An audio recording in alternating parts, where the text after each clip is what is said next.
Peace, family. My name is Vicki Dillard. Thank you so much for tuning into African Diaspora News Channel. Please be sure to give us a big thumbs up, and share the broadcast. Tell everybody your sister with the curly braids is on now. Thank you so very much. By the way, family, don't forget we have an app. This is going to help us expand our voice and remove all kinds of restrictions. And so we want you to participate in it. I think you're going to love it. Be sure to download the app. And if you would, be sure to tell everybody you know. Thank you so very much.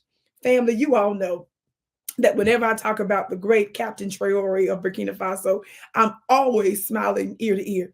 It's not about perfection.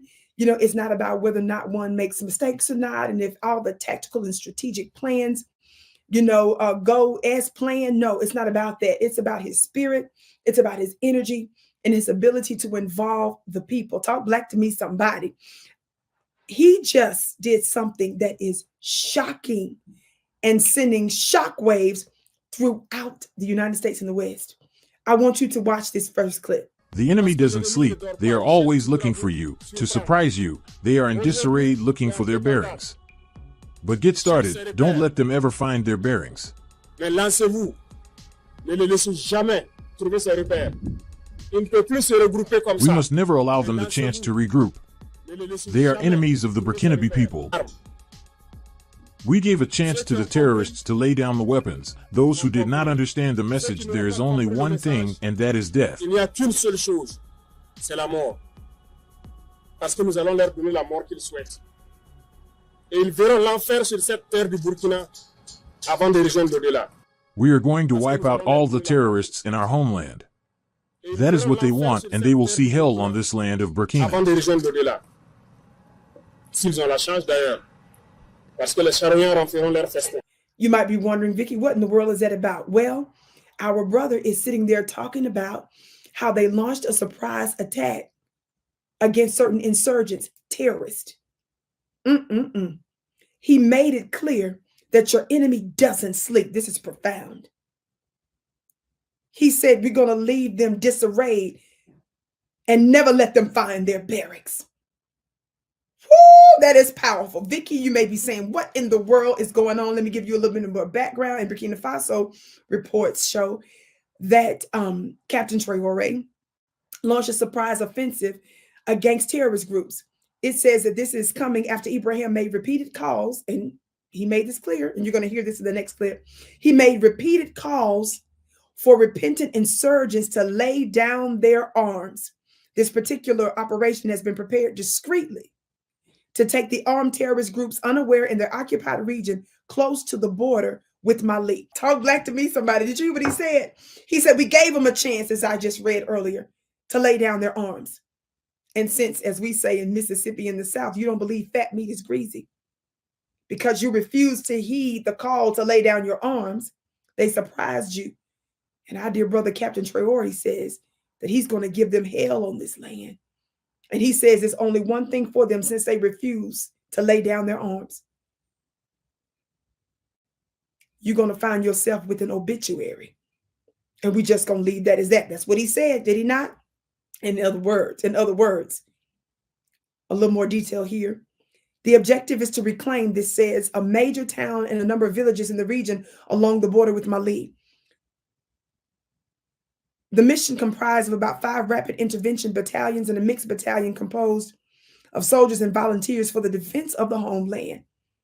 Together with the Air Force, it is said it totaled more than 8,000 fighters and mobilized with effective firepower. He ensured some of the newly acquired heavy artillery was deployed for the operation. It talked about multiple rocket launchers are fired at terrorist bases 30 to 40 kilometers as the troops began their progression toward the town of Gassan, where residents have fled their homes. He talks about the importance of winning the war against terrorism in Burkina Faso as well as across Africa cannot be overstated. Now, let me tell you something. The reason why you've been seeing so much pushback, you would think that this type of news would be, you would hear from, for example, our Secretary of State, Antony Blinken. You think that you would hear from other State Department and military heads, right? You think that you would hear from other EU and French ambassadors and leadership and officials where they would be saying, congratulations, Burkina Faso, congratulations, Congratulations to the areas in the Sahel and others for getting rid of terrorists. Don't you find it strange that your so-called anti-terrorist countries, your so-called democracies, are not hailing and congratulating these military and governmental officials and heads for getting rid of terrorists? I thought that this is what they were all about. We have proven to you in no limit of time, not only through testimonies from high-level governmental officials and some direct heads of states, but other credible reports that have shown and have credibly alleged with evidence that there has been, that the terrorists that's within a lot of these different regions are actually sponsored by, created by, supported by, backed by the United States of America, France, and other Western countries that have a strategic interest in the resources and control of those regions. This is the reason why you never, ever, ever, ever, did I say ever, hear any of them say you're doing an amazing job at taking down terrorists. Don't you find that strange? Well, think it not strange if you're the hidden hand behind the creation of such groups,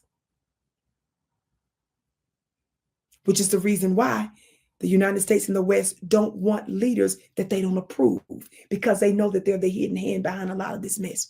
And if they're not in control, and someone that's not a puppet for the West and the United States is taking their country back, then they're going to drive them out. Them meaning the West that's in disguise, is operating covertly.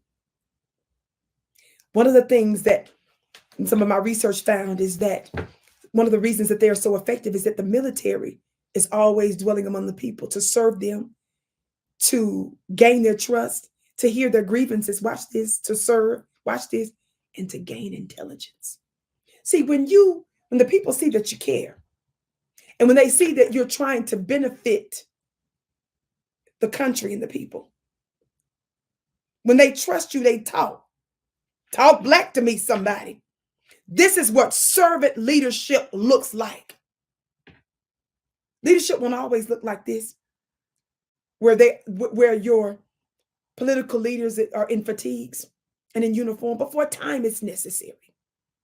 We can't talk about the technical aspects of so-called democracy and voting and all this other kind of stuff that we tend to associate with freedom and democracy when you are worried about being alive. Salute Captain Traore. Salute to where he involves the people. He lets the people know, we need you in the military. We need you to look out. We need you to do this. And he involves them in every aspect and let them know, look, we want to be there for the farmers. We want to be there for our entrepreneurs and our business owners and our school teachers and for our youth and for our elderly and for everybody in this country.